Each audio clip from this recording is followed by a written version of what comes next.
안녕하셨습니까? 안녕하세요. 네. 아주 오랜만에 진짜 여러분 뵙게 됐습니다. 꼭 긴 방학이 끝난 것 같은 그런 느낌이 듭니다. 네. 이제 뭐 처음에 코로나 발생했을 때는 100명으로도 깜짝 놀랐었는데 1000명, 야 2000명, 큰일 났네, 그래. 3000명, 뭐 5000명까지도 뭐 예상한다는데 뭐 이제는 뭐 그냥 점점 시간이 지날수록 뭐 감기 정도로 생각하는 그런 이제 시기가 올 것 같습니다. 그러니까 너무 겁내시지 말고 또 이제 이렇게 연세가 있으신 분들은 부스터 샷이라 해가지고 세 번째 또 백신 맞으시면 또 면역력이 다시 또 생겨져가지고 또 이겨낼 수 있으니까요. 하여튼 뭐 그냥 그때그때 연기하지 말고 그 백신 접종하는 날짜가 그때 하시면 뭐 큰 어려움은 없을 거라고 생각됩니다. 그러니까 하여튼 뭐 잘 이겨내야죠. 뭐 어떻게 했습니까? 그리고 이제 무엇보다도 마스크를 잘 쓰는 일이 가장 중요한 것 같습니다. 사실 그래서 실내에서는 꼭 마스크 쓰시고 사실 밖에 나섰던 사람은 거리가 떨어져 있으면 꼭 마스크는 안 써도 되지만 그래도 뭐 우리나라 사람들은 진짜 너무 말을 잘 듣고 해가지고 밖에 나가 뭐한 99.9% 쓰는 것 같아요. 이렇게 내리다 누가 오면 걸리고 그 좀 아주 참 뭐랄까 그 말을 잘 듣는 국민 같아요. 그 뉴스 같은 데 보면 유럽 사람들은 마스크 쓴다고 막 데모하고 마스크 안 쓰고 뭐 난리 치는데 우리는 경기장이고 무슨 뭐 어디고 다 마스크 쓰고 길거리에서 다 쓰고 진짜 대단해요. 그거 보면은 참 선량한 백성이 아닌가 그런 생각이 듭니다. 네. 그리고 이제 하도 오래간만에 여러분 뵈니까 우리 열반경이라고 하는 경전 자체가 좀 엄숙한 경전이면서 먼저 우스갯소리 하나 누가 보내왔길래 그거 하나 좀 읽어보고 시작을 하겠습니다. 이게 뭐냐면 제가 이제 우리나라 백성이라는데 한국 모든 것이 밥이면 다 통한대요. 이거 혹시 받으신 분 계신지 모르겠어요. 우리 밥 먹었어? 인사도 밥 먹었어? 뭐 밥 한번 같이 먹자. 이 밥이라는 말은 맛있잖아요. 근데 이걸 정의한 게 있더라고요. 어떤 게 있냐면 혼낼 때 너 국물도 없을 줄 알아. 밥 먹는 고마울 때 나중에 밥 한번 먹자. 안부 물어볼 때 밥은 먹고 지냈냐? 아들 뭐 어디 가고 뭐 어디 갔을 때 뭐 밥은 먹고 지냈냐? 아플 때 밥은 꼭 챙겨 먹어. 인사만 식사는 하셨습니까? 혹은 친한 친구들 밥 먹었어? 그 다음에 재수 없을 때 쟨 진짜 밥맛 없어. 한심할 때 저래서 밥은 벌어먹겠냐? 무언가 잘해야 할 때 사람이 밥값은 해야지. 나쁜 사이일 때 그 사람하고는 밥 먹기 싫어. 범죄를 저질렀을 때 너 콩밥 먹는다? 멍청하다 욕할 때 아유 이 밥팅아. 심각한 상황일 때 넌 목구멍에 밥이 넘어가냐? 무슨 일을 말릴 때 그게 밥 먹어주냐? 근데 하지 말라 할 때 그 밥 먹여주냐? 최고로 정이 떨어지는 표현일 때 아유 밥만 떨어져. 비꼴 때 밥만 잘 처먹더라. 좋은 사람일 때 밥 잘 사주는 사람. 최고의 힘, 밥심. 나쁜 사람, 다 된 밥에 재 뿌리는 놈. 좋은 와이프 평가, 밥은 잘 차려주냐? 그것처럼. 이게 지금 밥에 관한 거예요. 그래서 밥이라고 하는 것을 가지고 만든 말이 그렇게 많다는 걸 저도 보고서 야 이거 진짜 신기하다. 누가 이게 정리 잘해야 돼서 여러분께 한번 읽어드리고 시작해야겠다는 생각이 들어서 한번 읽어드립니다. 그래서 우리나라 사람은 밥심으로 살고 밥이 굉장히 중요하죠. 인사도 뭐 진지 잡수셨어요? 그게 인사잖아요. 그죠? 요즘 좀 안녕하세요 인사하지만 예전에 진짜 진지 잡수셨어요? 뭐 또 이제 같은 연배들 밥 먹었냐? 이게 인사죠. 요즘은 이제 많이 좀 변했습니다만 하여튼 이게 밥이라고 하는 것을 가지고 인사말, 뭐 평하는 말, 뭐 등등등등 욕하는 말, 뭐 칭찬하는 말이 전부 밥이 들어가는 게 많다는 게 저는 신기하다는 생각이 들었습니다. 그리고 이제 우리가 기운이라 할 때 기자도 보면 쌀미자가 들어가잖아요. 쌀미자. 힘, 에너지, 여기 밥, 쌀. 농경사회 속에서 밥이라는 것은 중요하고 예전 때는 밥을 이렇게 고봉으로 이렇게 먹었잖아요. 고봉으로 이렇게 먹는데 요즘은 이제 밥을 좀 적게 먹자. 이제보다는 하여튼 밥이라고 하는 게 우리한테 굉장히 중요한 우리 일상생활에서 중요한 위치이고 또 우리가 또 사실은 밥 먹으려고 다 이거 먹자고 하는 거 아니야? 밥 먹자고 하는 거 아니야? 하면서 밥의 중요성에서 강조하고 있습니다. 자, 이 정도 하고요. 이제 하도 오래돼가지고 진짜 제가 어제도 좀 정리해봤는데 61쪽에 적혀있네요. 그죠? 61쪽이요. 근데 여러분 지금 계속 마을을 쭉 이제 주유하시면서 결국 푸시나가라가 이제 열반하시는 곳인데 거기까지 가는 마을을 이제 들으시면서 그 마을에서 있던 일들이 쭉 기술되어 있는 것이고요. 맨 마지막에 가게 되면 이제 춘다의 그 집에서 이제 바로 공양을 하시면서 크게 병을 얻게 되시죠. 그러면서 이제 푸시나가라에 가서 열반을 드시게 되는데 지금 마을을 쭉 다니시는 거예요. 그래서 이제 어느 마을에서는 또 어떻고 또 지난번에 우리 봤잖아요. 뭐 마치족이 왔는데 뭐 어떻게 해서 뭐 침략하려고 하니까 그거 하면 안 된다. 그 사람들은 어떻다 쭉 그런 말씀을 해오셨잖아요. 그리고 그다음에 비구들이 지켜야 할 여러 가지 이제 지켜야 할 것들이 무엇이고 이걸 쭉 말씀하시고 보고 있는 중이거든요. 그래서 이제 벨루바라는 마을에서 이제 계시면서 좀 말씀하시는 내용들이 있으면서 비구들과 얘기를 하시고 계셔요. 자, 그래서 이제 여기 61쪽을 보면 이제 부처님께서 이제 80세가 되셨잖아요. 그러니까 나도 이제 연로했다, 나이가 들었다 하면서 당신의 이제 몸 상태를 지금 말씀하시는 내용이 나옵니다. 한번 보겠습니다. 그러나 안 한다요. 이제 나도 늙었다. 나이를 먹어 고령이 되었느니라. 장년기를 지나 노년기에 이르렀다. 나도 이제 나이 80이 되었다. 그러니까 인도 같은 기후에 지금부터 2000년 이상 된 그 시절에 80살을 사신 분은 엄청나게 장수하시는 것이죠. 이건 뭐 상상 초월이죠. 지금도 인도네시아 같은 데는 평균 수명이 굉장히 짧아요. 60. 차 안 들어가 그래요. 그래서 열대 지역 이런 데는 결혼을 일찍 해요. 결혼을. 오래 못 사니까. 뭐 중국에서도 뭐 인생 70 고래이라 해가지고 70 사는 사람은 정말 드물었다. 고래이라니까 그냥 흔한 게 아니라 예전부터 옛날부터 70 넘었다는 사람은 아주 드물었다. 고래희 이런 말 있잖아요. 그래서 우리가 고희라는 말 쓰잖아요. 고희. 70 넘기가 아주 그냥 뭐 정말 막말로 하늘 별 따기 저렇게 어려웠던 시절이죠.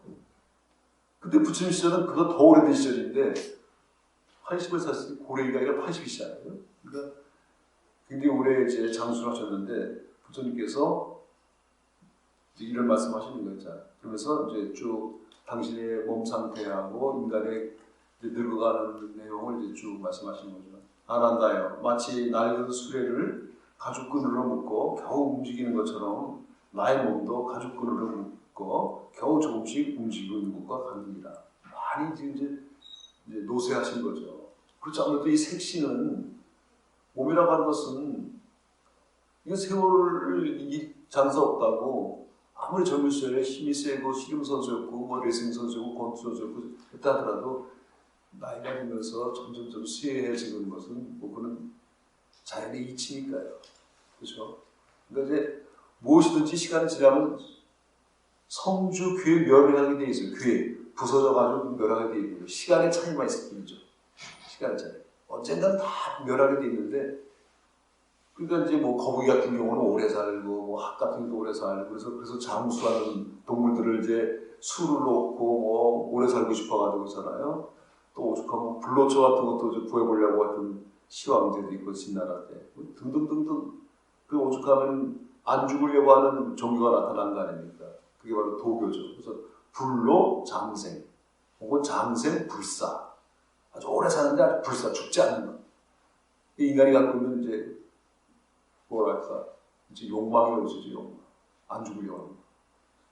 근데 안 죽어도 문제예요 사실은. 왜냐면 지구라는 땅덩어리에 인구가 늘어나고 중부산이 없으면 상상을 초월하죠. 상상을 초월하죠. 지금도 자꾸 인구는 늘어나고 있는 추세잖아요, 예전보다. 근데 이렇게 인구가 늘어날수록 뭐가 많이 필요합니까? 식량이 필요하지, 그 다음에 쓰레기 배출이 점점 많아지지.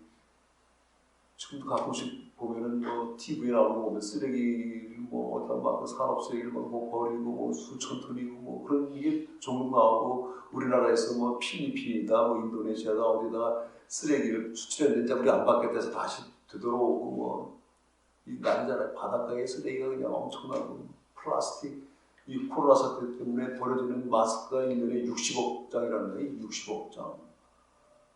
1억도 만에 60억이에요. 이 마스크. 근데 이걸 어떻게 처리하기가 어렵다네요. 또 이 안에 또 철 심이도 들었잖아요. 등등등등. 버릴 때는 또 이 끈, 이거 목, 이 귀끈 거리, 그걸 또 잘라서 버려야 되는데, 일단은. 왜냐면 그게 막 버려져가지고, 동물들이 걸려가지고 뭐 하고, 등등등등. 이 마스크도 굉장히 산업재해물로 지금 슬슬 부각되고 있어요. 부상하고 있고요. 이게 참, 그 다음, 그뿐만 아니라, 이 배달 음식이 다 플라스틱으로 되어 있잖아요. 그게 어마어마한 상상 초월. 그래서 지금 거기다 이제 최근에 다 우리가 관계된 문제인데 기후 문제, 탄소 배출 문제, 점점 이게 우리의 삶하고 점점 어려운 상황으로 지금 바뀌어가고 있습니다. 이건 사실이에요. 그러니까 제가 어떤 얘기가 나오면 그 불자들은 어떻게 될 것이냐. 그래가지고 태고종이라는 종단이 있지 않습니까? 조계종하고 이따 지금 떨어져 나가는 종단이 태고종. 태고종 종단이 어디 성북동 어디고 이제 있죠. 그 본원. 그다음에 이제 본사는 물론 이제 선홍사인데. 거기서 불교라는 잡지가 나와요. 불교라는 잡지.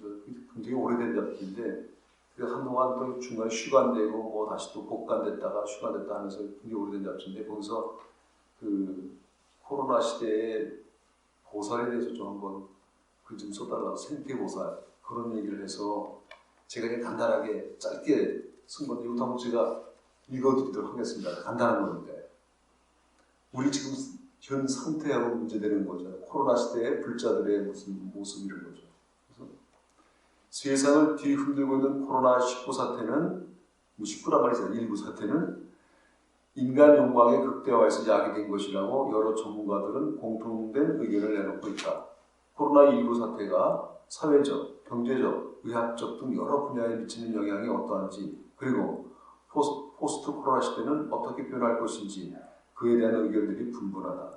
그 중에서 한 생태학자는 현재 개발된 화학적 백신보다는 생태 백신의 필요성을 강조하고 있다.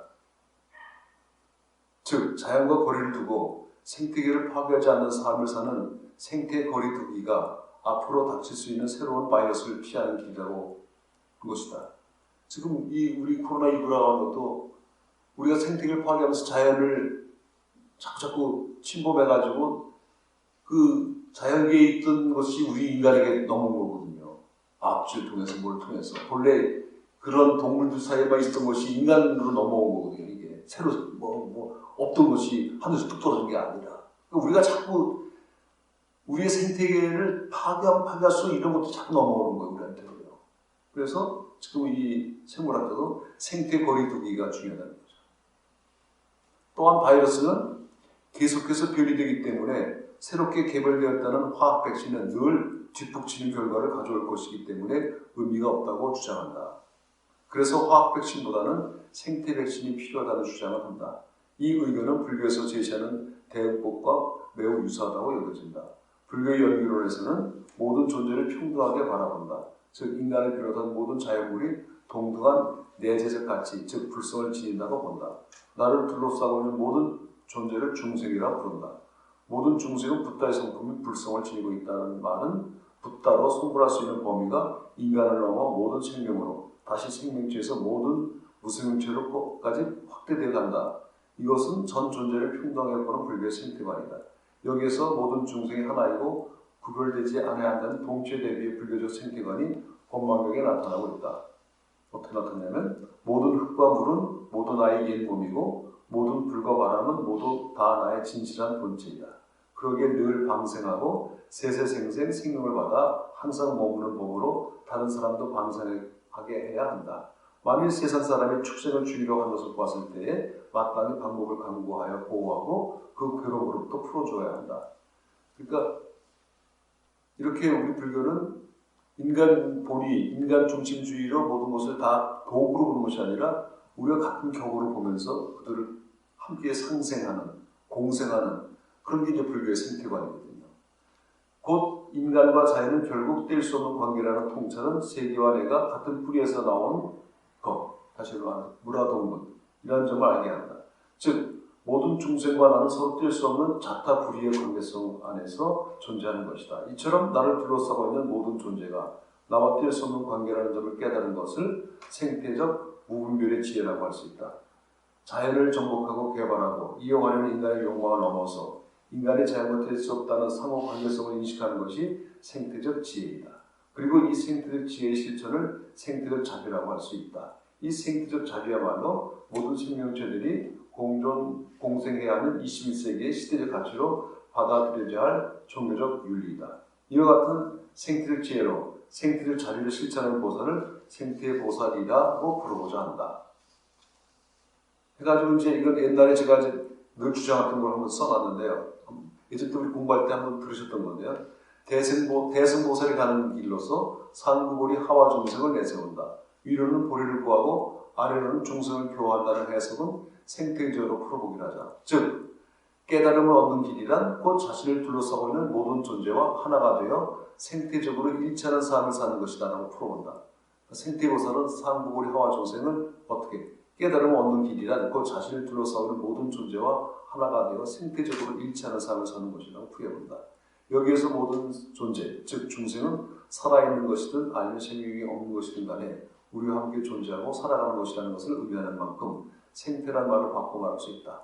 우리가 쓰고 있는 생태란 말은 사실 중생이라는 말과 다를 것이 없다. 일체 중생 시주불성이라는 말을 일체 생태 시주불성이라고 바꿔 놓아도 크게 어긋나지 않는다. 그렇다면 어떻게 생태보살은 자신과 더불어 관계를 맺는 존재들과 일치하는 지혜로운 생태적 삶을 살아갈 수 있는 것인가? 대승보살이 이웃과 더불어 사는 삶을 완성하는 길이 6가지로 제시되고 있는데 그것이 바로 보시, 인욕, 지계, 정진, 선정, 지혜, 육바라밀이다. 생태의 보살이 완성해야 할 삶의 양식으로서 육바라밀을 생태적으로 해석해보기로 한다. 이제 이 내용은 제가 늘 얘기하는 내용이에요. 다시 한번 보겠습니다. 보시는 준다는 말이다. 무엇을 준다는 것은 나에게만 머물러 있지 않고 흘러가게 한다는 것이다. 왜냐하면 나는 홀로 살 수 있는 존재가 아니고 다른 존재들과의 관계 속에서 살아갈 수 있다는 것을 여실하게 알기 때문에 나에게만 머물러 있지 않고 때가 되면 흘러갈 수 있도록 열어주는 것이 바로 보시라고 할 수 있다. 보시는 마치 흐르는 물이 한 곳에만 머물지 않는 것처럼 모든 관계들이 서로 살 수 있도록 흘러가게 하는 생명의 원리인 것이다. 보시를 통해서 모든 존재와의 연대감과 일체감을 느낄 수 있다. 현대인이 갖고 있는 박탈감이나 소외감을 극복하게 하는 더불어 사는 삶은 바로 보시를 통해서 가능하게 될 수 있다. 특히 여기에서 보시는 생태적으로 그 외연을 넓혀 인간 사이에서 이루어지는 것을 넘어 생태계로 이루어져야 할 것이다. 자연으로부터 받은 것을 다시 건강하게 자연에 되돌려줄 수 있는 것을 말한다. 인간의 욕망을 소유의 방향으로만 투사시킬 것이 아니라 더불어 함께 존재하고 있는 모든 존재를 향해 열려있는 삶을 지향하는 생태보살은 자신의 욕망을 절제해야 하는데 이 욕망의 절제를 생태보살이 가해 두 번째 삶의 양식인 인욕이다. 즉 소유 욕망에 대한 절제를 말한다. 끊임없이 인간의 소유욕이 생태적 파탄을 초래하고 있다는 것을 돌아보고 각성하는 욕망에 대한 인욕을 말한다. 셋째, 자신과 전 존재가 유기적으로 연계되어 있음을 알고 대전제 앞에서 자신의 욕망을 극소화시키는 삶을 집중하는 것을 생태적 지계라고 할 수 있다. 즉 인간과 자연의 관계성의 회복을 위한 생태적 지혜를 말한다. 구체적으로 예를 들자면 우리의 생활 속에서 일반 쓰레기나 음식물 쓰레기를 줄인다든지 분리수거를 철저히 한다든지 플라스틱 소비를 적게한다든지 과도한 소비로 인해 파생된 부산물을 줄이는 일 등 생태적으로 지켜야 할 것을 지키는 지혜가 요청되고 있다. 넷째, 정치는 이러한 생태적 균형을 잡힌 삶을 영위하기 위해서 생태보살은 쉼없이 노력해야 함을 의미한다. 이러한 노력으로 생태보살은 마침내 모든 존재와 즉 생태계와 원만한 관계성을 회복하여 평화로운 삶의 환경을 유지하는 것을 다섯 번째 생태적 선정이라 할 것이다. 이와 같은 다섯 가지 생태의 보살이 완성되어야 할 삶의 양식은 모든 존재는 나와 뗄 수 없는 관계성 속에 존재한다는 것을 깨달은 생태적 지혜를 바탕으로 하고 있다. 이처럼 모든 존재가 생명이 있는 유기체처럼 서로 뗄 수 없는 불의의 관계라는 점이 연기에 가르칩니다. 모든 존재는 차별되어지거나 함부로 취급될 수 없으며 모두 존중되어야 한다는 무차별의 가르침은 생명 사이의 상호 연관성을 일깨우면서 모든 존재들이 공존의 길을 알려준다. 생태적 공존이 바로 생태백신이라고 해도 과언이 아닐 것이다. 모든 존재가 유기체적인 관계성을 지니고 있다는 것을 자각하고 모든 존재와 생태적 거리를 지키는 것이 불교적 생태 거리두기라고 말할 수 있겠다. 다시 말하지만 코로나19와 같은 사태는 앞으로 말한 것처럼 인간의 욕망의 극대화 과정에서 일어나는 것이다. 이제 생태보살은 자연환경의 생태적 회복에만 원을 세운 보살이 아니라 이를 넘어서 인간 환경의 회복에도 원을 세운 보살이다. 이번 코로나19 사태는 종교의 공공적 역할의 중요성을 각성하게 하는 계기를 갖게 하였다. 즉, 한 사회 안에서 종교가 사적이고 주관적인 영역이 아니라 사회적이며 객관적인 삶의 지표가 되어야 한다는 점이 부각되었다. 불교 교단이 지금껏 사회를 포교의 대상으로만 생각하고 신도들은 자신이 생활하고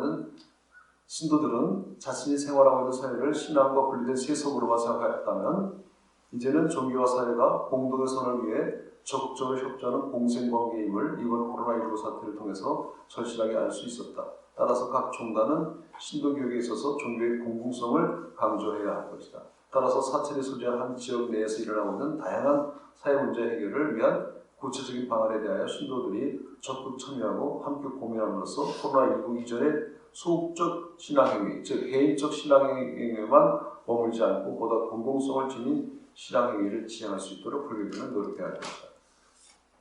이렇게 그냥 좀 공공성에 대해서 얘기하고 싶어서 애들로 돌려가지고 이렇게 그거 써봤는데요.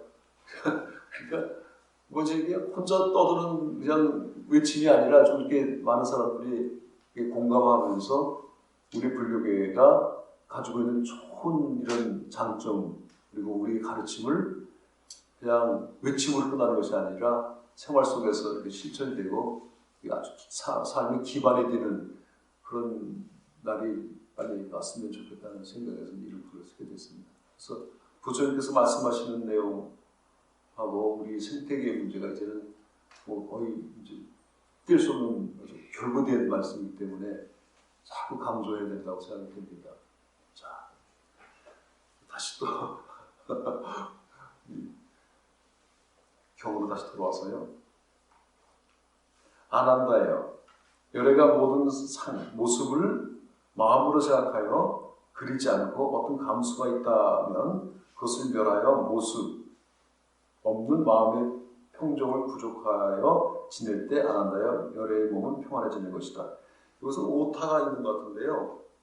서로 살자 옆에 형자가 이게 그 옆에 그게 칼도자가 들어있는데 그거를 삼자 이렇게 형태형 이렇게 돼 있죠. 형상할 때 형. 그걸 고쳐주세요. 이게 지금 출판사에서 좀 미스가 있었던 것 같아요. 제가 볼 때는 이 형자가 아니고 이거는 벌 주는 형자예요. 벌 주는 형자. 형벌할 때 이어서 그 칼도를 이렇게 쓰면 돼서 이렇게 된 것을 아니고 이렇게 됐잖아요. 이렇게 삼자 이렇게 빛 세 개 B급처럼 그는 거 있잖아요. 그 형자를 고치셔야 돼요.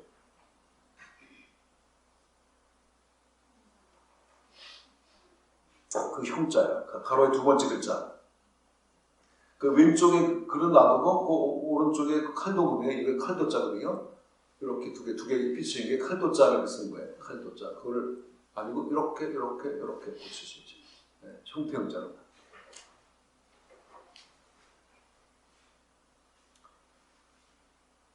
그러면서 이제 부처님께서 거의 유어 비슷하게 말씀하시는 내용이 나오는데, 자, 그래서 그러므로 안한다에 너희들 비구도 자신을 의지처럼 하고 자신에게 귀할 것이며 타인을 의지처럼 하지 말라. 또 진리를 의지처럼 하고 진리에 귀할 것이며 다른 것에 귀하지 말라. 이게 바로 이제 법귀, 자귀, 법등명, 자등명 이 말이잖아요. 그렇죠? 그래서 자신을 의지해라. 그리고 우리가 우리 자신보다 귀한 건 없잖아요. 세상에. 그렇잖아요. 모든 게 다 나를 중심으로 돌아가거든요. 우주도 따지고.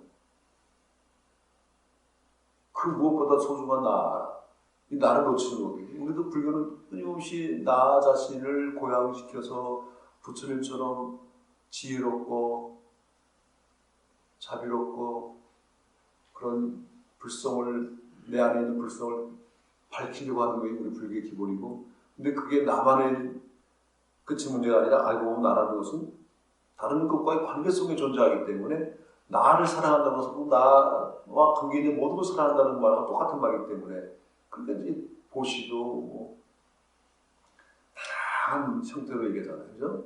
무주상 보시. 그게 나 아닌 다른 곳에 보시라고 말을 그냥 무주상 보시인데 알고 보면 그게 다 나하고 관계되는 거예요. 왜? 아까도 말씀하신 여기 나온 것처럼 무라동군이고 동체대비이기 때문에 다 나하고 관계되지 않으면 알고 돌고 돌고 돌아서. 그러니까 아주 그 현대 물리학에서 나 관계 없어 보이는데 관계 나오는 게 그 유명한 게 바로 게 나비 효과라는 거잖아요. 태평양에서 부는 큰 태풍이 알고 보면 뉴욕 상공에서 뉴욕의 그 거리에서 팔랑팔랑팔랑하는 나비의 날개짓. 그게 아무 관계 없어 보이는데 연결 나중에 알고 보니까 그게 나비 효과잖아요. 그러니까 우리가 생각할 때 나하고 아무 관계 없어 보이는 것 같은데 사실 알고 보면 다 나하고 관계되는 거야. 관계되지 않는 게 없는 전부 관계되는 거야. 그러니까 나를 둘러싸고 있는 모든 존재를 사랑하는 게 바로 그런 거야. 그러니까 우리 불교의 사랑의 범위는 현대과학에서 말하는 나비 효과처럼 마치 관계가 없어 보이는 것까지 다 관계 있다는 걸 알기 때문에 사랑하는 거예요. 다 자비를 베푸는 거예요. 그게 참 대단한 거예요. 다른 종교에서 어떻게 이런 얘기를 합니까? 그런 얘기 아니에요. 다른 종교는 마치 보험 든 것처럼 얘기하잖아요. 이거 하면 나중에 천국에서 받을 거야. 우리는 그런 받는 얘기 안 하도 전부 다 나와 관계되기 때문에 이렇게까지 나를 펼칠 수 있는 것, 그래서 심지어 그 나가 나라는 게 없다라고 하는 것, 그걸 쉽게 말하면 뭐라고 할 수 있는 거예요. 왜? 전부 나니까. 이렇게까지 나를 펼치는 거예요. 그러니까 엄청난 범위의 사랑이 바로 깨달음의 요체이죠. 알고 보면 사실. 그러니까 전부 다 사랑. 그러니까 알고 보면 나를 제대로 알면 그렇게 된다는 거예요. 그러니까 법에 귀하고 나에 귀하고 법등명, 자등명 이렇게 엉뚱한 거 그래서 타인에게 의지하지 말라는 건 그 무슨 얘기냐면 나는 못 치고 다른 사람 하는 거 따라가고 비교하고 저 사람 저건데 나도 해야 돼. 이게 아니라는 거죠. 우리의 불행은 비교하면서부터 나타나고 있어요. 옆집하고 비교하고 누구하고 비교하고 나는 저런데 누구는 그래. 그러면 행복한 사람은 세상에 아무도 없어요. 다 비교해보세요. 누구 재벌 돈하고 내 돈하고 비교하면 아이고 나는 진짜 너무 돈이 없어. 다른 집 배우 같은 집하고 우리 집하고 비교하면 아이고 나는 진짜 꽂혔다. 요만한 집이. 비교해보세요. 비교하는 것만큼 어리석은 일은 없어요. 비교하는 것. 그래서 그걸 갖다 허구 비교라고 허구 비교. 현대인은 허구 비교에 살고 있다. 그래서 널 컴퍼레스먼이라고 해요. 옆집이 냉장고 큰 거 사왔다. 택배가 왔는데 엄청난 거 들고. 근데 그 집 집은 식구가 6인가 7인가 막 그래. 근데 이 집은 3식구, 4식구밖에 안 돼. 와, 옆집 냉장고 엄청 큰 거 사왔어. 야, 우리 냉장고 너무 적지. 우리도 그만큼 사야 돼.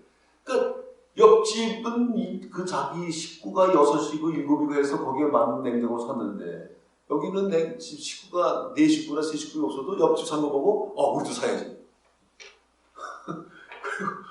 그리고 거실의 크기도 크지도 않은데 옆집이 TV가 엄청 큰 거 샀다 해서 우리도 그럼 너무 가까워. 너무 커져.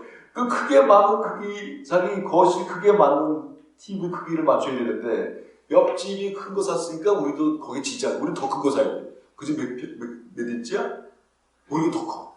그 집 냉장고 몇 리터야? 우리 더 큰 거 사야지. 그래가지고 마치 그렇게 했을 때 자기가 뭔가 더 만족한 것처럼 느끼지만 그런 욕망이 결국은 행복하지 않아. 거기에 우리가 빠져서 그런 허구이기도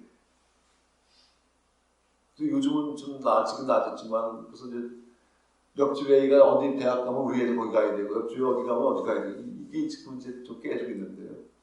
그게 좀 깨져요. 그래서 요즘 저는 TV에 먹방이 막 나오고, 그 셰프라 가지고 음식하는 사람들이 막 나오고 막 그러는데, 저는 그것도 부정적으로 안 보는 이유가, 예전에 10년 전에는 어디 그 요리하는 분들이 뭐 그렇게 설적으로 좀 받아서 대접을 받았어요. 대접 못 받는데 요즘은 와 셰프야 대접받고 그러잖아요.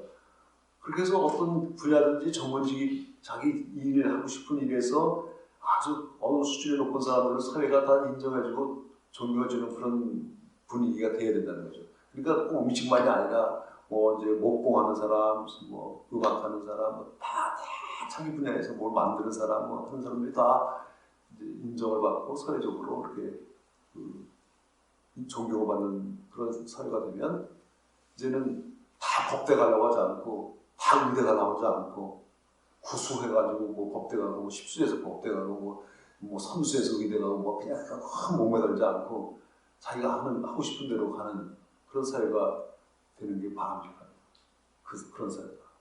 그러니까 자기가 하고 싶은 걸 했을 때 행복하고 사회적으로도 크게 뒤처지지 않는 사회가 되는 게 올바른 사회가 되는 거죠. 그것도 우리 불교에서 다 얘기하는 거예요. 다 평등한 거는 사람과 사람 사이뿐만 아니라 다른 동물도 같이 더불어 사는 역할이 다르죠. 다 이렇게 사는 거죠.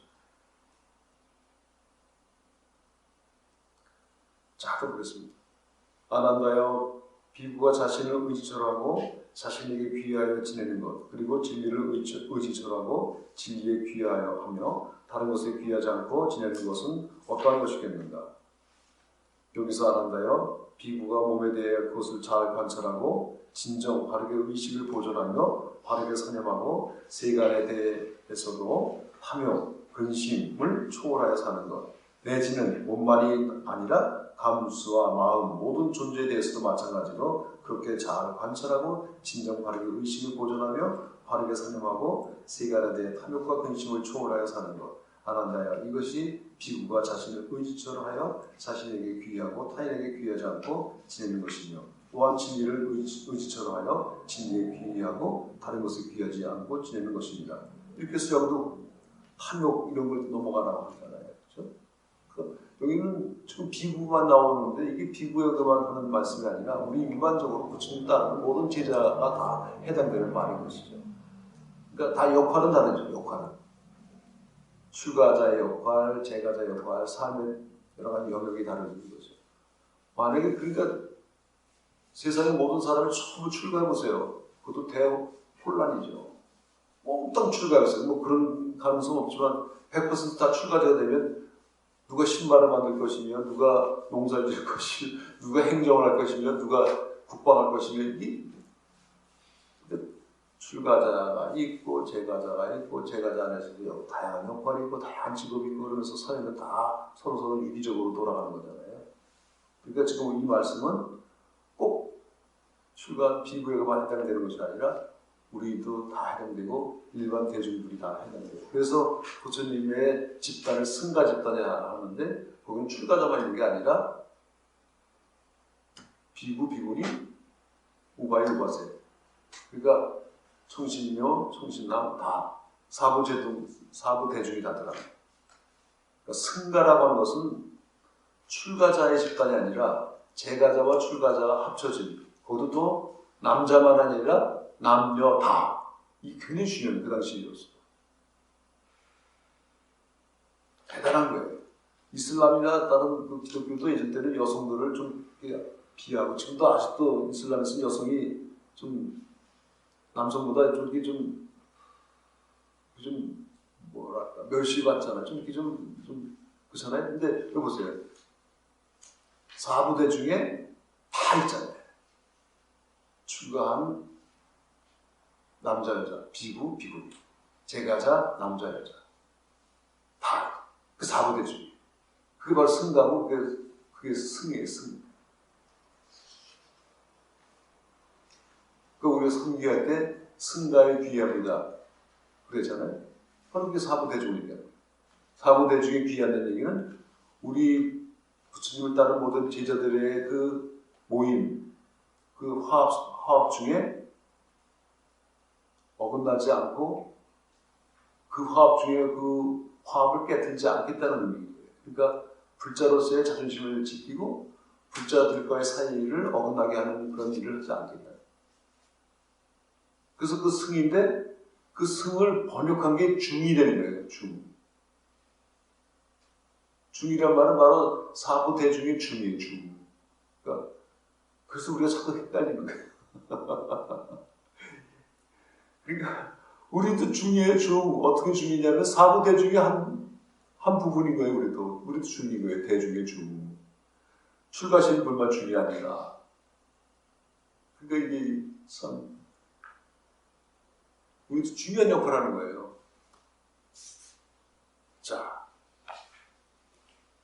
그런데 제가 참 특이하게 우리 조계종에 중앙 승가대학이 있어요. 승가대학.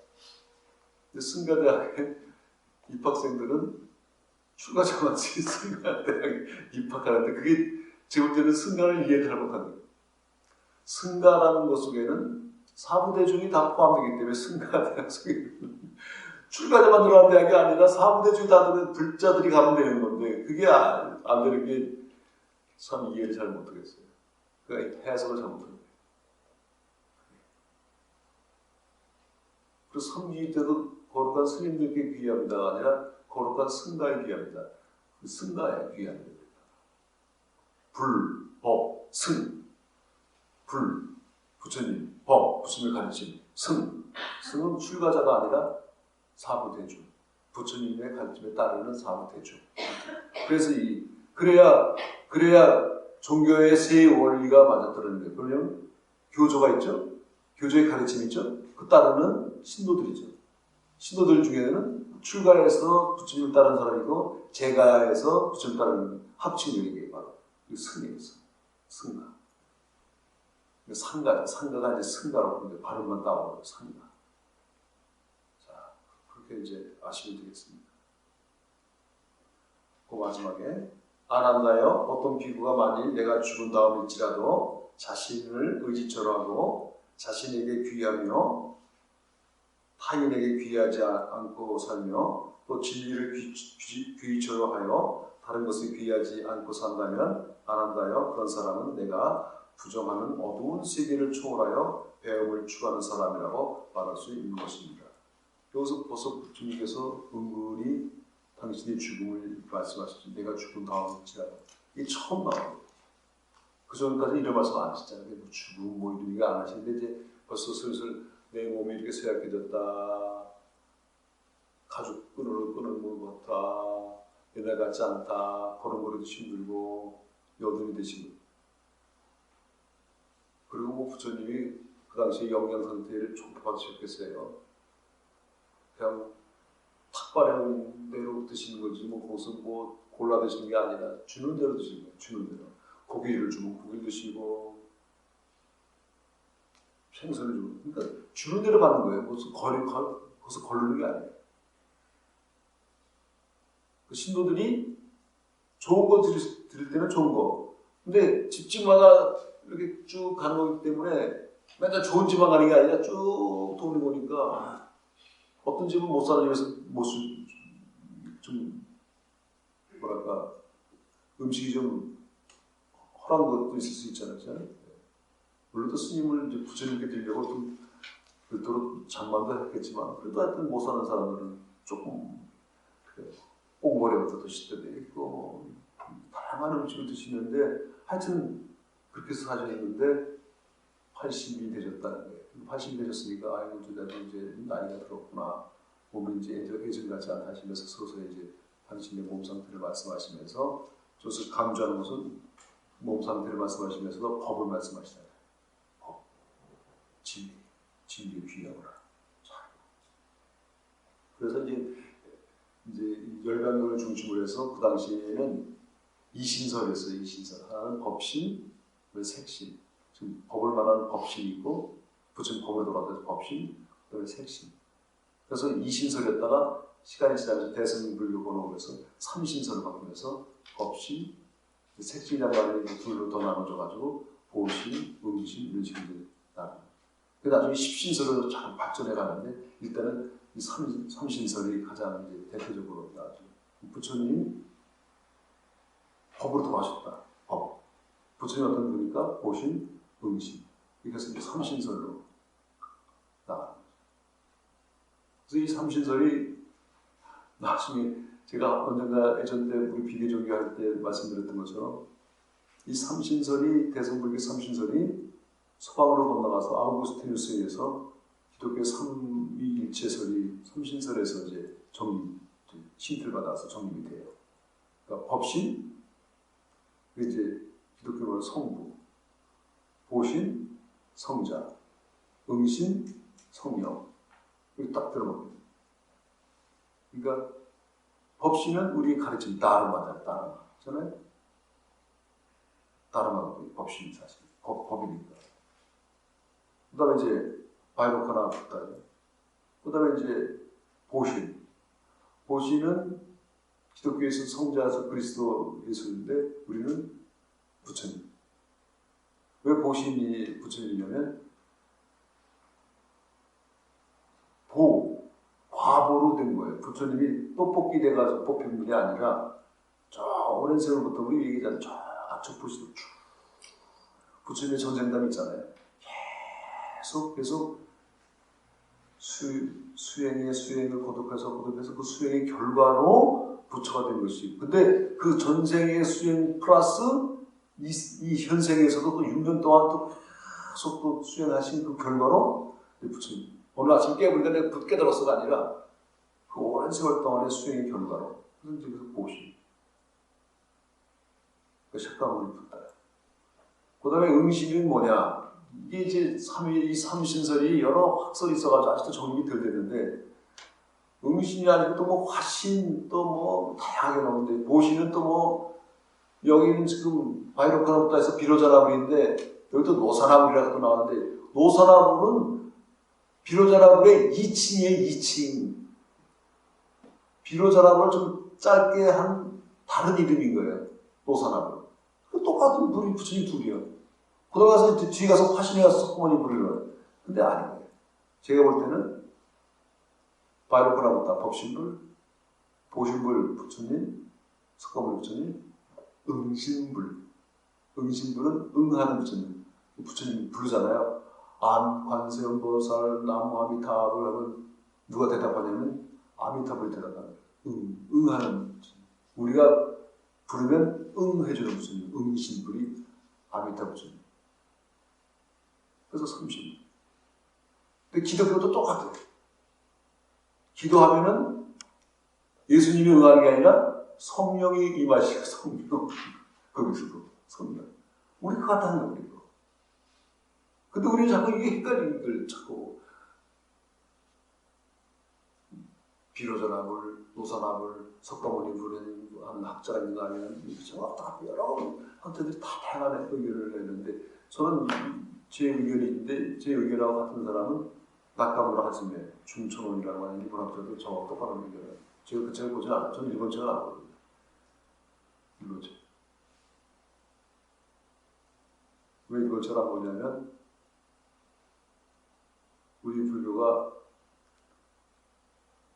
일본의 식민지 이때 일본하고 아주 합종하고 아주 같이 있을 뿐만 아니라 대부분의 우리 1세대 학자들 다 일본 가서 공부해가지고 와서 아직도 불교는 일본 식민지에서 못 벗어난 것 같아요. 다른 과학이나 이런 건 다 일본을 능가하고 이기고 뭐 반도체 이기고 뭐 철강 이기고 조선 이기고 다 이기고 뭐 다 많이 있는데 불교계는 불교계가 아니라 불교 학계는 일본의 영향을 너무 받는 거예요. 옛날에 우리 선배 교수님들 저서들은 거의 다 일본적 뺏긴 거예요. 거의 다 90% 이상. 저서는 저지만 아니면 전부 일본적 갖다 뺏겨가지고 짜증내서 나온 것이지 창의적인 것이 없어요. 전부 일본자들의 학설을 그대로 따라. 그게 저는 너무 싫어요. 야, 아직도 일본 식민지 못 벗어난 불교학계다. 다른 학계는 안 그래요. 뭐 사학계, 역사학계, 무슨 뭐 사학학, 무슨 뭐 다양한 학계 있잖아요. 그런 데는 일본의 식민지가 아닌데, 철학계도 아닌데, 불교학계만 유독 그런. 제가 볼 때. 그걸 빨리 벗어나야 되겠다. 그런 생각입니다. 자, 이거 딴 얘기입니다. 그 다음으로 넘어갈까요?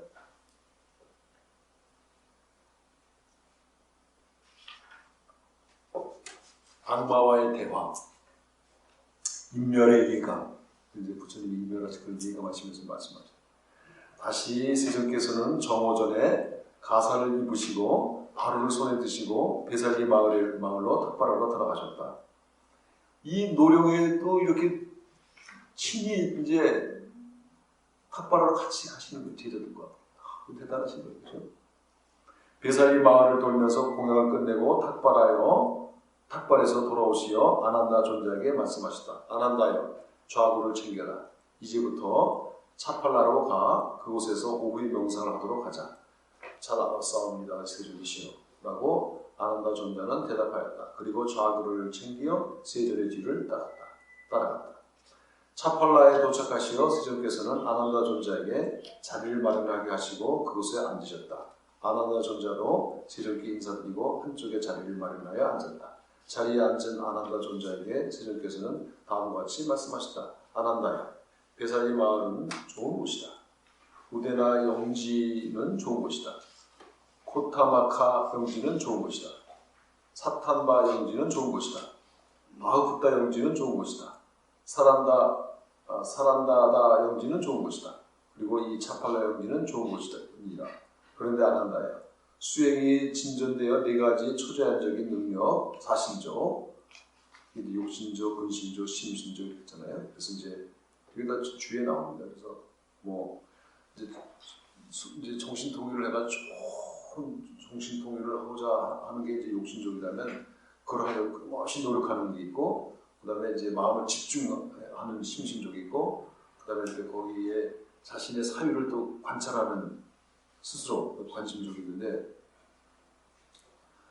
이렇게 해서 일종의 이제 초자연적인 그런 능력을 갖다가 통용하고 일상사가 되고 체험하고 숙지하고 익힌 사람은 그가 원하는 대로 1급이라는 대단히 긴 세월 동안 또는 1급 이상도 이 세상에 머물 수 있느니라. 그런데 아난다여, 열애는 이미 그러한 네 가지 초자연적인 능력을 닦아 통용하고 다 깨달아 다 갖고 일상사가 되고 체험하고 숙지하고 익혔다. 따라서 만약 작정만 한다면 아난다의 열애는 1급 혹은 1급 이상도 이 세상에 머물 수 있느니라. 그런데 머무시기보다는 왜냐? 부처님께서 알려주신 죄무상이라고 하는 첫 번째가 하는 법, 3법인 첫 번째가 모든 것은 다 변한다는데, 안 변하고 나는 끝까지 계속 있어 하면은 부처님 가르침이 아니잖아요. 부처님이 인간으로 태어나셨기 때문에 인간의 색신이 어떻게 멸하는지를 보여주셔야 되고, 어차피 인간이기 때문에. 그렇지만 색신은 멸했지만 법신. 부처님께서 법으로 돌아가시고 법신을 멸하지 않는 거예요. 이 영원히. 부처님께서 깨달은 그 법, 그거는 영원히 있는 거예요. 그 색신, 몸으로 선하지, 몸은. 그 부처님께서, 얘들아, 내가 지금은 좀 인멸했지만 내가 또 올게? 이러면 불교는 안 해요. 다시 오신다는 말 안 하잖아요. 어떻게 올 수 있어요?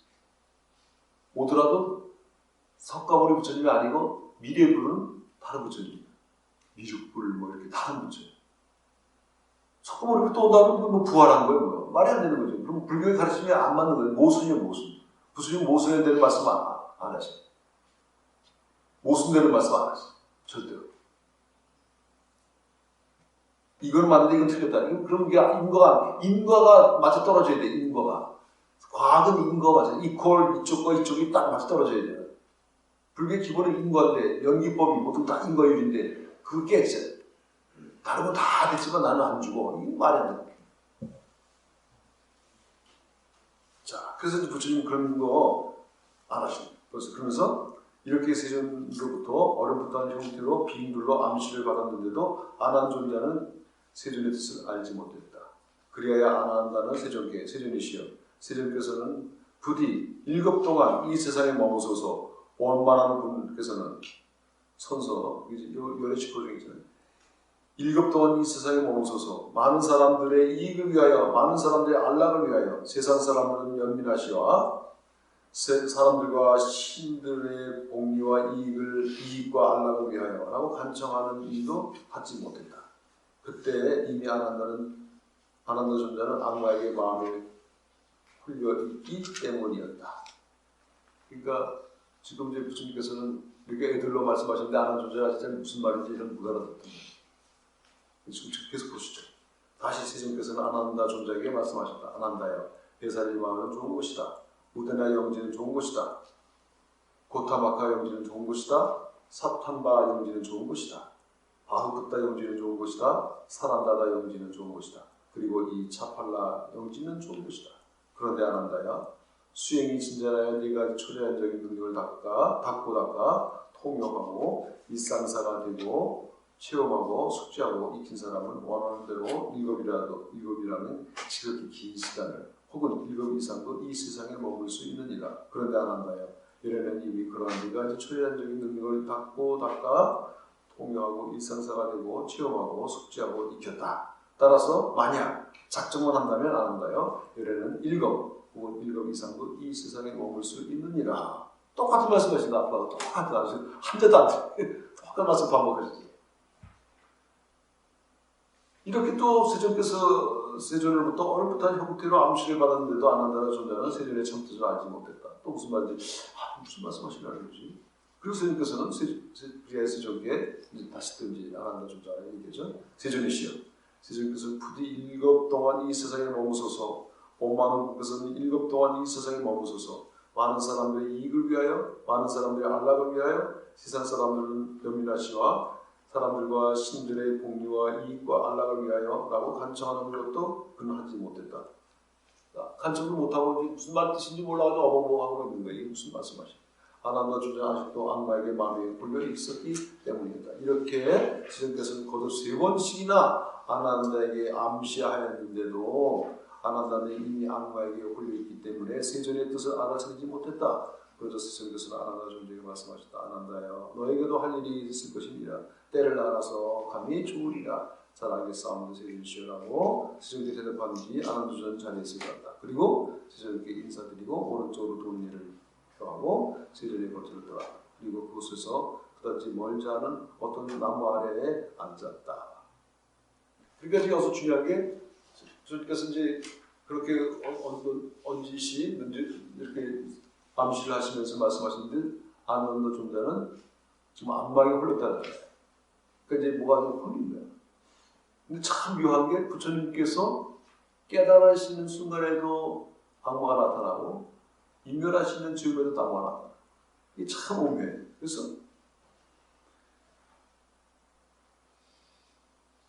어떻게 이렇게 악마라는 것이 나타나는 것인지 참 이 오묘한 게 악마의 존재가 나타나는 건 많아요. 예수한테도 악마가 나타나요.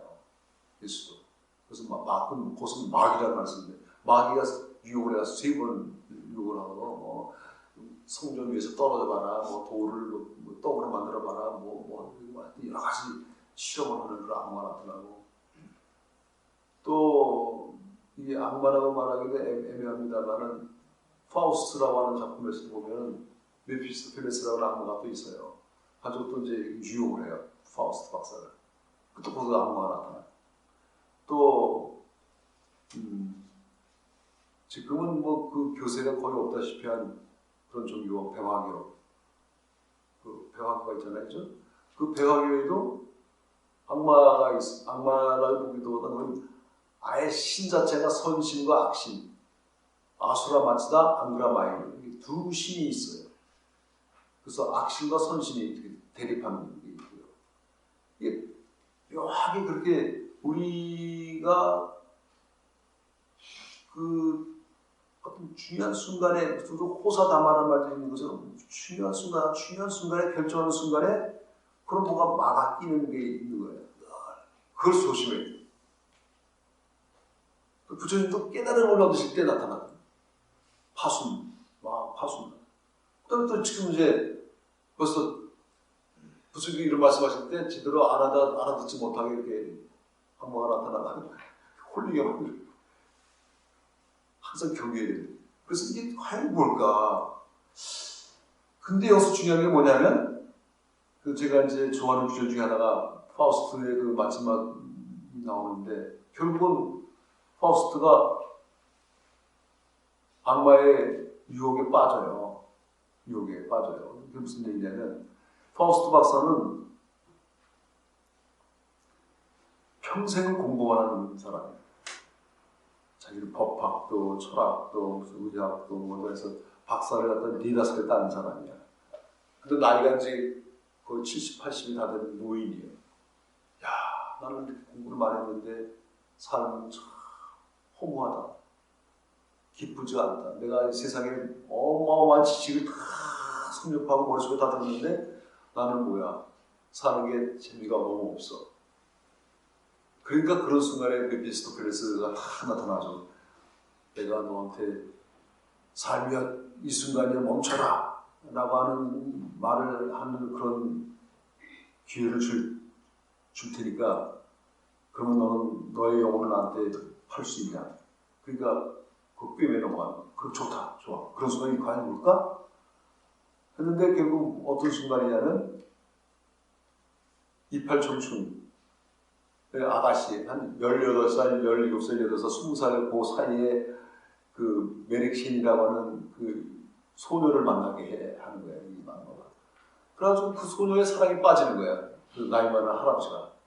그래가지고 너무 행복한 거야. 그래가지고, 와, 이 행복. 그래서 자기가 공부한 뭐 철학도, 법학도, 뭐도, 이게 다 쓸데없는 지식이었는데 진짜 인간을 사랑하는 속에서 아지는 그 감정과 그 열정과 그 정열이 행복을 느낀 거예요. 그래가지고 야, 이 순간에 멈춰라 라고 외치니까 너무 좋아가지고 그때 메피스토가 다 나타나. 자, 드디어 너는 순간에 멈춰라 소리를 했다. 자, 이제는 네 영혼을 나한테 달라. 결국 죽음을 끌고 가게 되는 거죠. 그래서 죽으려고 하는 건 이제 죽게 되는 거죠, 파우스트는. 그 순간에 공중에서 외침이 들려오는데 그 외침이 뭐냐면 노력하는 자는 방황한다. 노력하다 보니까 자기가 계속 현실을 노력하는 자는 방황한다. 그러나 방황하는 자만이 구원을 받는다. 그러면서 메피스토펠레스가 파우스트의 영혼을 뺏어가지 못하게 하는 이 파우스트의 여러 가지 일부 장면입니다. 그래서 저는 노력하는 동안은 방황하게 되는구나. 이것도 저것도 방황하게 되고 유혹도 많고 하지만 그 유혹을 물리칠 수 있는 유혹이 있다 하더라도 계속 방황하면서 자기를 닫고 수행하고 하면 결국은 구원받는다는 거예요. 그러니까 그런 유혹이 있다 하더라도 유혹이 무서워서 하지 않는 것이 아니라 유혹이 무서워서 하지 않는 게 아니라 구속이 무서워서 잘 못하는 게 아니라 그런 유혹이 있을지언정 해야 된다는 거예요. 수행. 그러니까 오늘 수행 단계 가면 안 나오는데 나 안 할래 이가 아니라 해야 됩니다. 그리고 잘못하면 이제 오만에 빠지잖아요. 나 얼마큼 됐어. 대단한 것 같아. 나 깨달은 것 같아. 뭐 이런 사람들도 가끔씩 나타나가지고 하는데 하여튼 어쨌든 간에 그런 악마가 무섭고 그런 이게 무서워서 수행은 난 안 할래가 아니라 해야 된다. 이겨내. 보겠습니다. 다시. 그래서 이렇게 아람다 존자가 세존의 곁에 떠나자 곧 악마가 세존 가까이로 다가와 한쪽에 섰다. 그리고는 악마는 세존께 다음과 같이 살렸다. 다 나타나. 세존이시여, 지금 바로 세존께서는 열반에 드시옵소서. 오만한 이께서는 열반에 드시옵소서. 바야흐로 세존이시여, 세존께서는 열반에 드셔야 할 때가 온 것입니다. 그런데 세존이시여, 예전에 제가 세존께 열반에 드시도록 보냈을 때 세존께서는 다음과 같이 말씀하시지 않았사옵니까? 악마여, 나에게 비구제자들이 있고 또 그들이 총명하여 가르침을 두려워하지 않으며 가르침을 받들어 지니고 가르침을 가르침대로 행하고자 하며 바른 방향으로 행동하며 스승의 말씀을 잘 파악하여 그것을 다른 사람에게 말하고 설명하고 표현하며 알리고 납득시키며 이해시키고 분별하게 하며 명확하게 하고 또 외도의 삿된 설이 나타날 때는 그 삿된 설을 진리로 제지할 수 있고 기적을 일으키는 가르침을 설할 수 있는 그러한 상태가 되지 않는 한 결코 열반에 들지 않는다라고.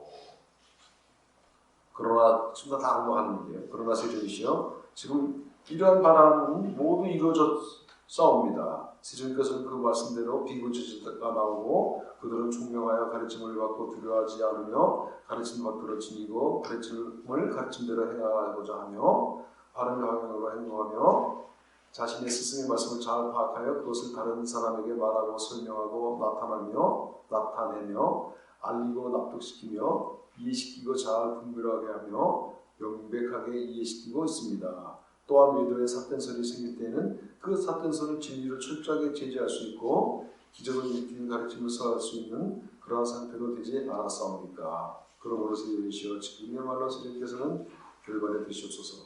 원만한 분께서는 열발에 드시옵소서. 바야흐로 세존이시여 세존께서는 열발에 드셔야만 할 때가 온 것이옵니다. 세존이시여 또 예전에 지금 세존께 열발에 드시도록 간청했을 때 세존께서는 다음과 같이 또 말씀하시지 않았사옵니까?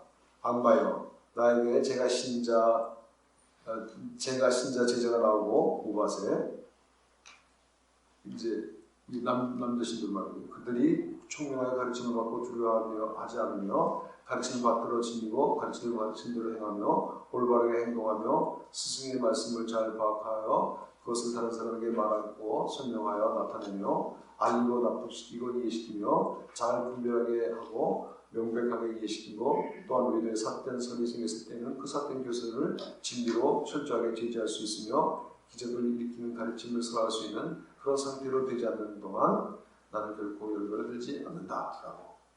그러나 세존이시여 이제 그러한 세존의 바람은 모두 성취되었사옵니다. 스님께서는 그 말씀대로 제가 신자 제자들이 나오고 그들은 총명하게 가르침을 받고 두려워하지 않으며 가르침 받들어 지니고 가르침대로 행하며 올바르게 행동하며 스승의 말씀을 잘 파악하여 그것을 다른 사람들에게 말하고 설명하여 나타내고 알리며 납득시키고 이해시키며 잘 분별하게 하고 명백하게 이해시키고 있습니다. 또 외도에 삿된 교설이 생길 때에는 그 삿된 교설을 진리로 철저하게 제지할 수 있으며 기적을 일으킨 가르침을 설할 수 있는 그런 상태로 되지 않았사옵니까? 그러므로 세존이시여 지금 바로 스님께서는 열반에 드시옵소서. 오만한 님께서는 열반에 드시옵소서. 바야흐로 세존이시여 세존께서는 열반에 드실 때가 온 것입니다. 세존이시여 거듭하여 예전에 제가 세존께 열반에 드시도록 권하실 때 세존께서는 다음과 같이 말씀하시지 않았사옵니까? 악마여 나에게 여성제가 신도 우바이 제자가 나오고 그녀들이 총명하여 가르침을 받고 두려워하지 않으며 가르침 받들어 지니고 가르침대로 행하고 올바르게 행동하고 스승의 말씀을 잘 파악하여 그것을 다른 사람에게 말하고 설명하며 나타내며 알리고 납득시키며 이해시키고 잘 분별하게 하며 명백하게 이해시키고 또한 외도에 삿된 교설이 생길 때는 그 삿된 교설을 진리로 철저하게 제지할 수 있으며 기적을 일으키는 가르침을 설할 수 있는 그런 상태로 되지 않는 동안은 나는 결코 열반에 들지 않을 것이다 라고. 그러나 세존이시여 이제는 그러한 세존의 모든 바람은 성취되었사옵니다. 그러므로 세존이시여 이제 스님께서는 열반에 드시옵소서. 원만한 이는 열반에 드시옵소서. 바야흐로 스님이시여 스님께서는 열반에 드실 때가 온 것이옵니다. 세존이시여 다시 예전에 제가 세존께에 열반에 드시도록 간청했을 때 스님께서는 다음과 같이 말씀하시지 않았사옵니까? 악마여 나의 청정한 행위 나 홀로만의 것이 아니고 온 세상에 번성하여 널리 알려지고 많은 사람들의 것이 되어 널리 행해지고 사람들의 충분히 해결되는 상태가 될 때까지는 나는 결코 열반에 들지 않는다라고. 그러나 세존이시여 이제 그러한 세존의 바람 모두 성취되었사옵니다. 세존의 청정한 행위는 그 말씀대로 세존이 홀로만의 것이 아니고 온 세상에 번성하고 번영하여 널리 알려지고 많은 사람들의 것이 되어 널리 행해지며 사람들에 의해 충분히 해명되고 있지 않사옵니까? 그러므로 세존이시여 지금이야말로 스님께서는 열반에 드시옵소서. 오만한 님께서는 열반에 드시옵소서. 바야흐로 세존이시여 스님께서는 열반에 드실 때가 온 것이옵니다. 이렇게 여러 가지를 열거하면서 열반에 들기를 요구하시는 세존께서는 마침내 악마에게 다음과 같이 말씀하셨다. 쭉 얘기합니다. 지금 아까 말씀드린 것처럼 사부대종이 다 이제 다 결성이 되고 그리고 그 제자들도 다 부처님 말씀을 잘 이해하고 이제 교단이 확실하게 다 성립됐으니까 이제 열반드시 되지 않습니까? 라고 이제 아마가 얘기를 하는 것이죠. 끊임없이. 그러니까 예수님께서 말씀하십니다. 악마여, 나는 나의 인면에 대해서 더 이상 마음 괴로워하지 않느니라. 열애는 머지않아 열반에 들 것이니라. 지금으로부터 3개월 후 열애는 열반에 들 것이니라.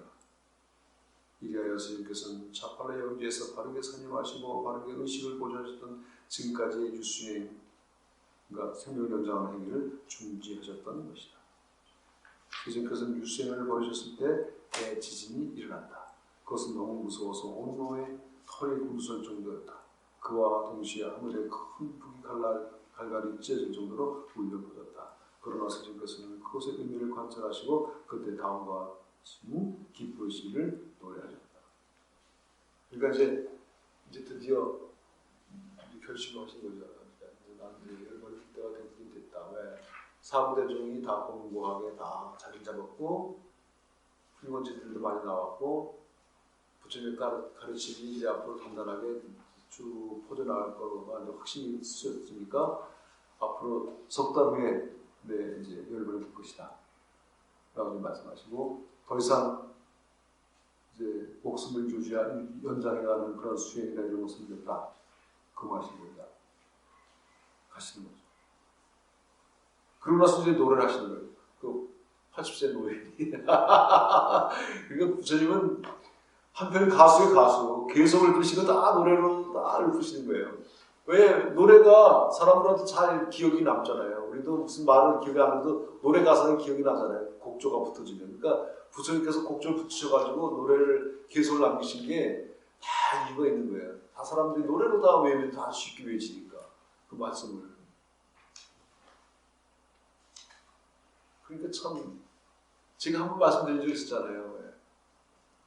말을 막 더듬는 사람이 군대에서 중대장한테 보고를 하는데 중대장님 막 그러니까 야만 노래를 해야 되니까 중대장님 박사의 불이 나시는 그 노래를 하는 사람은 말 더듬는 게 없어져요. 그처럼 잘 되는 거예요. 그러니까 부처님 말씀도 노래로 퍼지면 잘 퍼지잖아요. 예전 때도 우리 성무사 나와서 서동요. 애들 노래 시키니까 애들이 노래 금방 해가지고 막 노래 불러가지고 서동요, 선화공주님은 뭐 하면서 나오는 노래 하잖아요. 그 옛날에 그 전설 보면 노래로 다 그 소문 퍼뜨리는 게 많이 나와요. 그죠? 네. 그러고서 노래, 부처님도 노래를 하시고 그 노래가 있대. 상남도 하지 않음도 태어나서 변해가는 그 행위를 성자는 버리리 모두 함께 견고한 갑옷의 그것처럼 몸이 다시 태어남도 일찍이 파하니 마음 즐겁고 적정한 사람. 그러니까 이제 모든 일체의 모든 것이 다 변해지고 다 멸하고 성중이라고 생로병사라고 하는 것을 벗어날 수 없는데 그러나 나의 법은 그대로 다 가는 거죠. 그래서 알려주시죠. 어차피 다 가게 되는 언제 오냐, 뭐 빨리 오냐, 뒤에 오냐 하는 것은 뭐 다 차이가 있지만 가는 것만큼 확실한 진입니다. 그러니까 간다는 것을 확실하기 때문에 우리는 아름답게 이 세상에서 아름답게 살 필요가 있는 거예요. 아름답게. 그 우리에게 주어진 임무예요. 아름답게 사는 거예요. 나는 어떻게 가장 아름답게 살 수 있을까? 그것만 나에게 딱 쓰면은 삶은 항상 즐거워. 오늘도 아름답게 살았나? 즐겁게 살았나? 화증내지 말고 욕심이 있으면 좀 절제하고. 그래서 아름답게 사는데 첫 번째가 하는 것은 절제라고 생각해요. 절제. 절제가 제가 볼 때는 아름다움의 극치. 미학에서도 절제미라고 하는 게 그게 가장 아름다워요. 모든 디자인도 절제미가 빠진 디자인은 별로 아름답지 않아요. 너무 번잡해. 너무 많아. 우리가 호텔에 가는 이유가 뭔데요? 호텔은 있을 거만 있잖아요. 집에 있다 호텔 가면 좋죠. 왜 좋아요? 너무 없으니까. 너무 비어있으니까. 그냥 침대하고 탁자하고 의자만 있잖아요. 스탠드하고. 근데 너무 좋은 거예요. 와, 좋아. 집에 와 너무 많아. 그 집을 호텔처럼 만들려면 비워야 해. 행복하게 사는 방법은 너무 많으면 복잡해. 청소할 것도 많고 닦을 것도 많고 너무 많아. 옷장 열어보면 너무 많아. 입지 않는 것들 너무 많은 거야. 냉장고에도 그냥 2달, 3달, 6달 되는 그냥 먹지 않는 게 쫙 밑에 있어. 아이고 이게 있었네. 그때 안 먹고 놔둬가지고 싸다고 사가지고 안 먹고 그냥 반만 먹고 반을 쫙 밑에 썩고 있는 거야. 냉장고에다가 썩는 안 썩는 썩어요. 그것도 곰팡이라고 다. 냉장고 만능이 아니에요. 그러니까 우리가 그런 절제를 하면 행복한데 절제를 못하는 거예요. 부처님은 절제 알려주시잖아요. 그러니까 집을 늘릴 것이 아니라 집을 비워야 되는 거야. 집을 아무리 늘려도 금방 차요. 채우려고 되면 금방 차요. 집을 비우려 해야 내 집이 커지지 집을 늘려고 하면 집은 커지지 않는다. 확실해요.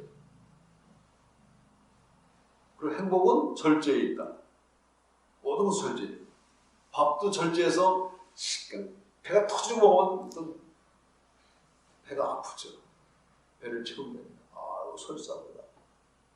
적당히 먹어도 다 진짜. 술도 마셔가지고 무슨 저는 피를 끊어지고 그런 거는 경험 못 해봤지만 저는 술을 그렇게 많이 안 마시는 편이니까 딱 맥주도 한 잔, 소주도 한 잔이에요 항상.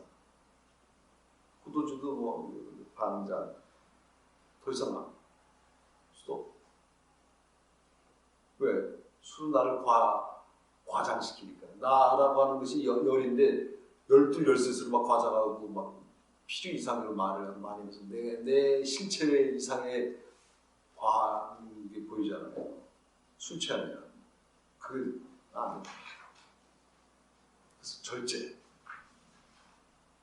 그래서 제가 싫어하는 건 그래서 뷔페 안 가기. 뷔페 가면 절제가 깨져요. 자꾸 옆에서 최소한 3번을 해야지. 한 번 먹고 그걸 뭐로 뷔페 하냐고 막 구박을 하니까 필요해서 먹게 되니까 나중에 집에 가서 평상시에 안 먹던 거 이런 것들 막 그냥 중국식 무슨 이게 막상 막 먹잖아. 그냥 사정없이 안 좋아. 하루 이상은 그 다음에 병 모르게 아주 불편하고 안 좋아. 그러니까 절제가 안 됩니다. 차라리 그냥 단품 요리로 뷔페식의 그 간품을 하는 단품 요리를 맛있게 먹는 게 더 지혜롭지. 그냥 많이 먹는다고 좋은 게 아니야. 절대로 많이 먹어서 절대 아니야. 그럼 우리가 일주일치를 갖다 하루에 다 먹는다고 해서 이게 되나요? 안 되지. 나눠 먹어야죠. 절제를. 절제라고 하는 것은 평정을 유지하는 데도 절제가 필요해요. 절제가 되지 않죠. 평정이. 그러니까 이 절제. 그래서 비우는 것도 절제의 한 부분인 것이죠. 그래서 저는 그 절제라는 것을 가장 높이 평가합니다. 저는 개인적으로. 그래서 이런 디자인 같은 것도 절제미가 있나 없나를 저는 굉장히 많이 따져봐요. 자동차도 뒤에 뭐가 많이 묻고 복잡하고 번쩍번쩍하면 지금 그렇던데 나중에 보면 실증나요. 절제미가 빠져. 모든 곳에 절제미가 빠진 디자인은 처음에는 굉장한 것 같은데 안 보면 아니에요. 그래서 왜 오디오 있잖아요. 오디오 같은 것도 보면 일반 오디오, 소니, 파나소닉 무슨 이런 요새 일제 그런 잘 없습니다만 막 복잡하게 버튼도 많고 복잡하고 번쩍번쩍하고 막 그래. 와. 근데 상위로 가서 완전히 슈퍼로 가면 파란불 하나만 딱 들어오면 아무것도 없어. 높이 가면 높이 갈수록 절제미 있는 그런 디자인이에요. 그게. 근데 실증이 안 나는 거예요. 10년이 가도 15년이 가도 좀 그럼 보통 많은 거는 플라스틱 버튼 한 2, 3선 버튼이 부러진다든가 색이 변한다든가 그렇잖아요. 그래서 또 바꿔야 되고 이렇게 다 바꾸게 되는 거죠. 그래서 소비하는 소비. 하여튼 꼭 이 비유가 맞는 건지 안 맞는지 모르겠습니다만 하여튼 비우는 거, 절제하는 것을 부처님께서 우리에게 알려주실 것이다. 너무 많이 채우면 비우는 우리도 그래서 비우라 하잖아요. 비울 때 행복이 있는데 그 비우는 것도 우리가 연습이 필요해요. 그가 잘 안 돼요. 진짜 쉽지 않아요. 비우는. 그러니까 제가 언젠가도 말씀드렸잖아요.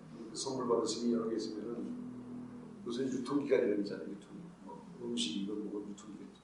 옷도 유통기간이 있어요, 사실은. 유행 지나면 뭐 유통기간 지나면. 근데 그 아낀다고 유통기간이 가스할 때 뭐 드시는 분도 있고요. 유통기간 넘치는 것도 있고 넘어가는 것도 있고요.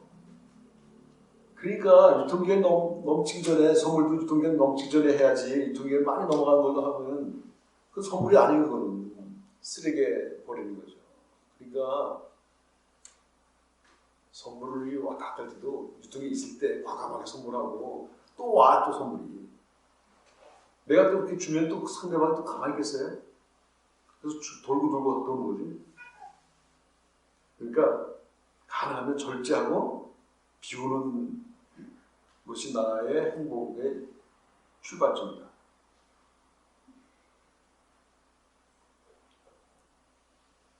우리 병도 사실 알고 보면 너무 많이 먹어서 병이 생겨요.